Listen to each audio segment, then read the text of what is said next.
নমস্কার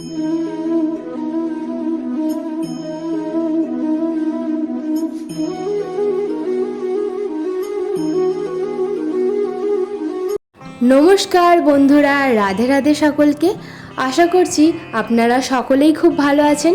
আমার নতুন একটি ভিডিওতে আপনাদের অনেক অনেক স্বাগত জানাই। দিনটি ছিল 5ই শ্রাবণ, গুরু পূর্ণিমা। এই দিন গুরুর আশ্রমে যাওয়ার সাথে সাথে কিভাবে বাড়িতে নিত্য সেবা করে গেলাম সেটাই আজকে আমি আপনাদের এই ভিডিওর মাধ্যমে দেখাতে চলেছি। এই নিত্য সেবা করার জন্যই আমি প্রথমে চলে গিয়েছিলাম ফুলের দোকানে ফুল কেনার জন্য, কারণ আমাদের এখানের গাছেতে বেশি ফুল পাওয়া যায় না। যারা ভোর ভোর ওঠে তারাই হাঁটতে বেরিয়ে ফুল গাছ ফাঁকা করে দেয়। তো যাই হোক, ফুল মিষ্টি কিনে নিয়ে এসে ঠাকুর ঘরে ঢুকে দুটো জায়গায় ভালো করে সাজিয়ে ফেললাম। আর ঠাকুরকে স্নান করাবো না আজ, কারণ বৃহস্পতিবার দিনই আমি ঠাকুরকে স্নান করিয়ে ঠাকুরের জায়গা ভালো করে পরিষ্কার করেই রেখেছি। আর এই যে এই জুঁই ফুলের মালাটাকে এখন দুই ভাগে ভাগ করে একটা রাধা কৃষ্ণকে এবং একটা গোপালকে পরাবো, কারণ ফুলের দোকানে গিয়ে দেখি সেই রকমভাবে কোনো ফুলের মালাও বেশি ছিল না। একটু বেলা করে গেছি, তাই সবই শেষ হয়ে গিয়েছিল প্রায়, আর দাম খুবই চড়া। কারণ পরস্পর একাদশী ব্রত, বড় বাবার উপোস, গুরু পূর্ণিমা, এছাড়াও শ্রাবণ মাসের সোমবার, এইসবগুলো থাকায় ফুল ফল মিষ্টির চাহিদা অনেক বেশি। জুঁই ফুলের মালাগুলো রাধা কৃষ্ণ এবং গোপালকে পরিয়ে দিলাম। আর ওই গাঁদা আর একটা রজনীগন্ধার যে মালাগুলো হয় না, ওই রকম মালাও পেলাম না, সেই জন্য শুধু রজনীগন্ধার মালা পেয়েছিলাম। সেই রকমই কয়েকটা কিনে নিয়ে এসে গণেশকে আর মা কালীকে দিলাম। আর একটা রজনীগন্ধা ফুলের মালা, ওটা আমার ঠাকুমার জন্য রেখেছি। আর শিবের জন্য মালা আনিনি, কারণ যেহেতু আজ রবিবার ছিল, সোমবার দিন আমার মা সোমবার করবে এবং ফুলের মালা সব কিছুই দেবে, সেই জন্য আমি আর আজকে আনিনি, মা কাল দেবে। আর যে কুঁচো ফুলগুলো আছে ওইগুলো বাকি ঠাকুরদের পায়ে পায়ে দিয়ে দিচ্ছি। মা কালীকে জবা ফুল এবং শিবকে অপরাজিতা ফুলগুলো দিয়ে ভালো করে সাজিয়ে দিই। আর আপনারা যারা আমার এই ভিডিওটা দেখছেন, তাদের যদি ভিডিওটা ভালো লাগে তাহলে একটি লাইক করুন। আর চ্যানেলে যদি কেউ নতুন হয়ে থাকেন তাহলে চ্যানেলটিকে সাবস্ক্রাইব করুন। আশা করছি আমার এই নিত্য সেবার ভিডিও আপনাদের অনেক অনেক ভালো লাগবে। কমেন্টে রাধে রাধে লিখবেন এবং জানাবেন আমার এই ভিডিও আপনাদের কেমন লাগে। শিবকেও ভালো করে সাজানো হয়ে গেছে। এবার ঠাকুরতলায় যাব, কিন্তু তার আগে ভাবলাম প্যাকেট থেকে খাবারগুলোকে বের করে এবং কয়েকটা ফল আছে সেইগুলোকেও কুচিয়ে নেব। মিষ্টিগুলোকে একটা প্লেটে ভালো করে সাজিয়ে নিচ্ছি, যাতে প্লেটে ঠাকুরের খাবারের প্লেটে বাড়ার সময় বা ঠাকুরের প্লেটে সাজানোর সময় সুবিধা হয়। আর মনের আনন্দে গান গাইতে গাইতে ফলগুলোকেও কুচিয়ে নিলাম।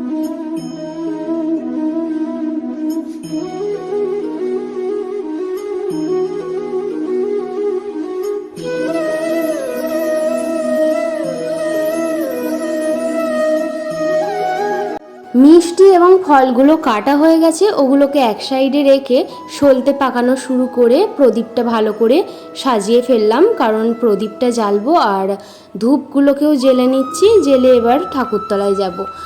ঠাকুরতলা মানে মনসাতলায় এসে গেছি। এসে তুলসী গাছের গোড়ায় জল এবং শিবের যে পাথরটা ওতেও একটু জল দিয়ে ধূপ জেলে প্রণামটা সেরে নিয়ে ঠাকুর ঘরে এসে একই রকমভাবে ধূপ জেলে নিয়েছি এবং প্রদীপটাও ঠাকুরকে ভালো করে দেখিয়ে নিচ্ছি। আপনাদের একবার দেখিয়ে দিই কেমনভাবে আমি ঠাকুরকে সাজিয়েছি। এবং ধূপ প্রদীপ জেলে দেওয়ার পর এবার পালা ঠাকুরদের খেতে দেওয়ার। এবার সেটাই করব, ঠাকুরদেরকে খেতে দিয়ে দেব। তার জন্য আমি থালা গ্লাসগুলোকে ভালো করে সাজিয়ে নিয়ে এবার জল দিয়ে দিচ্ছি এক একটা করে গ্লাসে। এরপর যেসব মিষ্টি ফলগুলো কেটে রেখেছি সেগুলো আমি এক এক করে দিয়ে দেব। পয়লা শ্রাবণ মানে শ্রাবণ মাসের 1 তারিখেই একাদশী ছিল এবং তার পরের দিন দ্বাদশী আর পূর্ণিমা। এই 3টে দিন আমরা তুলসী গাছ থেকে তুলসী পাতা তুলি না, কারণ এই 3টে দিন নাকি তুলসী গাছ থেকে তুলসী পাতা তুলতে নেই, তবে কিছু ঝরে পড়লে সেই তুলসী পাতা নিয়ে ঠাকুরের সেবায় লাগানো যায়। সেটাই করেছে আমার মা। কয়েকটা তুলসী পাতা যেগুলো ঝরে থাকে, সেই ঝরা তুলসী পাতাগুলোকেই আমার মা গুছিয়ে রেখেছিলেন। সেইগুলোই এখন গোপাল এবং কৃষ্ণ তার প্লেটে আর খাওয়ার গ্লাসে একটা করে দিয়ে দিচ্ছি। এবার এক এক করে খেতে দিয়ে দিই ঠাকুরকে। এরপর আবার আশ্রম যাব, গুরুর আশ্রমে। সেখানে মা চলে গেছে সকাল সকালই। ব্যাস হয়ে গেছে ঠাকুরকে খেতে দেওয়া, এবং বাকি প্লেটগুলো নিয়ে আমি ঠাকুরতলায় যাব। তার আগে এখানে শাঁখ, ঘণ্টা এবং কাঁসর আমি বাজিয়ে নিই, তারপরেই ঠাকুরতলাতে যাব।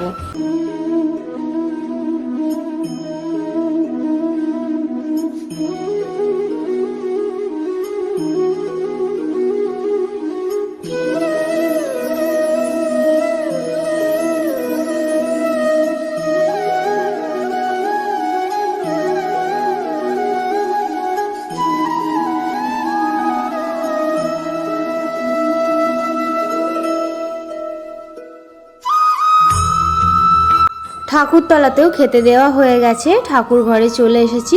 একটু চন্দন বেটে নেব, কারণ আর একটা তুলসী পাতা আছে যেটা আমি এখন গীতায় দিয়ে দেব, সেটাই করছি। আর বেশি তো তুলসী পাতা নেই যে ঠাকুরের চরণে একটা করে দেব, তাই দিতে পারলাম না।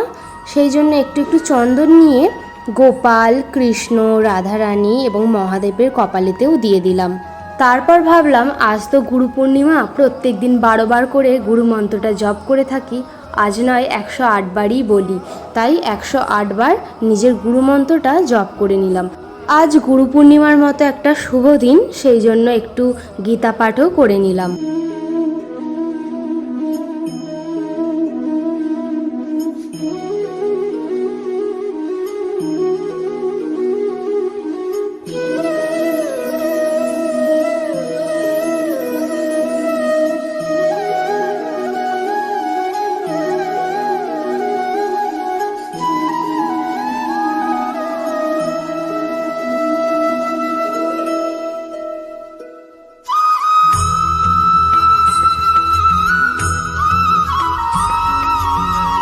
চলুন, ঠাকুর ঘরের সমস্ত কাজ আমার সম্পন্ন হয়ে গেছে। এবার আমি প্রণামটা সেরে নিয়েই বেরিয়ে পড়লাম গুরুর আশ্রমের দিকে। আর যাওয়ার পথে দেখলাম বড় বাবার মন্দিরটাতে খুব সুন্দরভাবে রঙও করা হয়ে গেছে এবং খুব সুন্দর ফুল দিয়ে ভেতরটাকে সাজানোও হয়েছে, সেটাই আপনাদের সাথে একবার শেয়ার করলাম। আর এখন চলে এসেছি গুরুর আশ্রমে, গুরুর কাছে যাচ্ছি। আশ্রমে এসেই দেখি মন্দিরে আরতি হচ্ছিল, আর তারপর আরতি শেষ হওয়ার পর মুখটা বাড়িয়ে মন্দিরের ভেতরে দেখলাম যে গুরু তার সকল শিষ্যদের সাথে কথাবার্তা বলছিলেন। আমি একবার গুরুকে বাইরে আসতে বললাম, আসতে বলে নিজে প্রণামটা সেরে নিলাম। আর এই দিন গুরুকে তো মিষ্টি খাওয়াতে হয়, একদমই অল্প একটু মিষ্টি খাওয়ালাম, কারণ গুরু নিজেই বলছিলেন যে অল্প একটু মিষ্টি দিতে, সবাই খাওয়াচ্ছে সেই কারণে। আর অল্প করেই একটু মিষ্টি খাইয়ে গুরুকে প্রণাম করলাম। গুরু পূর্ণিমার এই শুভ তিথিতে গুরুকে প্রণাম করে নিজের আত্মাকে শুদ্ধ করলাম।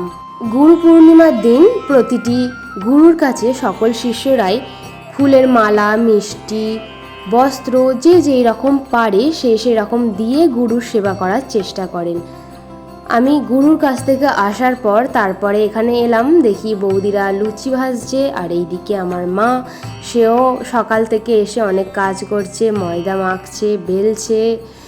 যাই হোক, এরপর আমরা খেতে বসে গেলাম, কারণ যতই বেলা বাড়ছিল ততই লোকের ভিড় বাড়ছিল, সেই জন্য খেতে বসে গিয়েছিলাম। এখানে লুচি, ছোলার ডাল, আলুর দম, চাটনি, পাঁপড়, বোঁদে সব রকমই খাওয়ানো হয়েছে। আমি কয়েকটা ছবি তুলতে পেরেছি, সেইগুলোই আপনাদের দেখালাম। তারপর আমাদের আরও একটা আশ্রম আছে, সেখানে গিয়েছিলাম। এখানে আমার দিদা, মাসি সকলে এসেছিল। এখন দিদা মাসির কপালে তিলক কেটে দিচ্ছে, এরপর আমারও কেটে দিয়েছিল এবং বোনেরও কেটে দিয়েছিল দিদা। খুব মিষ্টি দেখতে লাগছে আমার দিদাকে, দেখুন কত সুন্দরভাবে সবার তিলক করে দেওয়ার জন্য বসে গেছে একবারে। এটা আমার দিদা এবং মাসির গুরুর আশ্রম, সেই জন্য ওনারা এখানে এসেছে। আর এই আশ্রমটা আমাদের গ্রামের মধ্যেই পড়ে। আমাদের গুরুর আশ্রমটা সেটা পাশের গ্রামে। এই আশ্রমে আমার দিদা মাসি থাকায় আমি একবার দেখা করে গেলাম, আর তারপরে বাড়ি চলে গেলাম। আর এইভাবেই আমি গুরু পূর্ণিমার দিনটা কাটিয়েছি। বন্ধুরা, ভিডিওটা এই পর্যন্তই রাখছি। ভালো থাকবেন, সুস্থ থাকবেন, দেখা হচ্ছে আমার পরের ভিডিওতে। রাধে রাধে।